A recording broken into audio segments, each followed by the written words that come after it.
You know, for the longest time, physicists have been on this quest for a theory that doesn't just describe our universe, but one that explains why it has to be this way.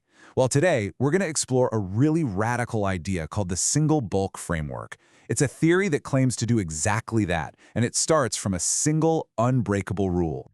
Look, our best theory of physics, the Standard Model, it's just unbelievably successful. It predicts almost everything we can measure. But what if its biggest strength is also a clue to a hidden weakness? What if its near perfection is actually pointing to something much deeper that we've been missing all along? All right, let's dive right in. Section 1, Physics Perfect Theory Problem. And the issue isn't that the Standard Model is wrong. Oh no, it's incredibly right. The problem is how it's right. So the Standard Model runs on about 19 free parameters. You can think of these as tuning knobs on a machine. They're numbers, like the mass of an electron, that the theory itself just can't predict. We have to go out, measure them in an experiment, and then plug them in by hand. Now look at this single bulk framework. It proposes a universe with, well, 0 knobs. None. And that right there is the crucial point. Those 19 numbers, they aren't predictions coming out of the theory. They're an ingredient list you have to bring to the table. The Standard Model is like a perfect cake recipe, right? It tells you exactly what to do, but it can't tell you why you need 2 cups of flour instead of 3. You just have to supply the ingredients yourself. So how does this new framework possibly get around needing an ingredient list? Well, it starts by tearing down our most basic assumption. It asks us to think of the universe as a material, not empty space with things in it, but that the universe is the one and only material. This is the core belief, what they call the Monist Axiom. It basically says there's only one substance. The universe isn't some big empty stage where particles and forces put on a show. No, the universe is the show. Everything we see is just a different state of a single dynamic, granular medium, kind of like a thick fluid made of countless microscopic grains. And this just completely flips everything on its head. Because what we think of as matter or energy or forces, they're just different configurations of this one substance. An electron isn't a tiny ball in space. It's a knot of what they call stressed geometry. A force isn't traveling through space. It's a ripple in the very fabric of space itself. So this is what the Single Bulk Framework, or SBF, claims a universe looks like at the most fundamental level you can imagine. It's not a smooth, empty void. It's a jammed, granular material. Reality is this dense network of interconnected grains, all pushing and pulling on each other. Okay, this brings us to the absolute core claim of the whole theory, the one-number rule. If everything is just this one granular material, how on earth do you get all the complex laws of physics without any knobs to tune? The answer is, well, it's startlingly simple. I mean, that's the big question, isn't it? If you start with 0 inputs, no adjustable numbers, no dials to fiddle with, where does all this come from? How do particles and forces and galaxies just emerge from nothing but this single, uniform medium?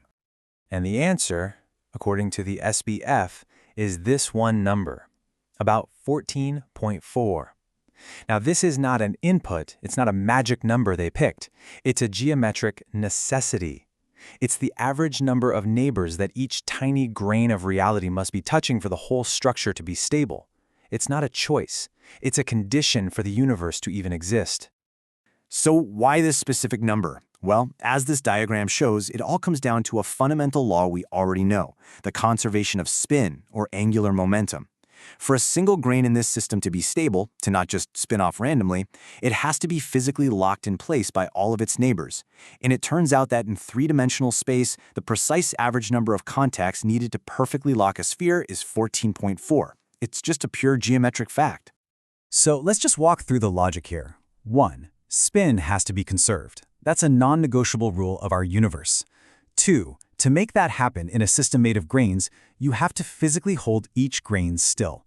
And 3. Simple geometry dictates that to hold it perfectly still from all directions requires on average 14.4 contacts. You see, it's not an assumption, it's a deduction. And this right here is the profound difference.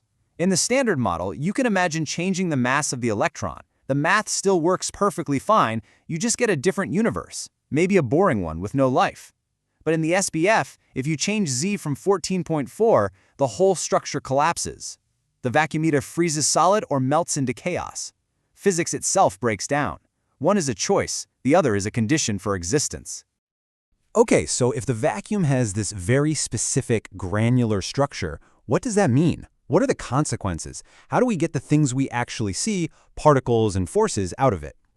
Well, the theory says that reality is made of two interconnected networks. The first one you see here is the contact network. This is the literal web of connections where the grains are physically touching each other. And the SPF suggests that what we call matter, things like electrons, are just stable knots or topological tangles within this network. And then there's the second one, the void network. This is the network formed by all the empty spaces between the grains. You can think of it like the tunnels and channels running through the solid structure.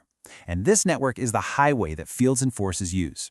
It's how things like light and neutrinos travel through the universe. So let's just put this all together.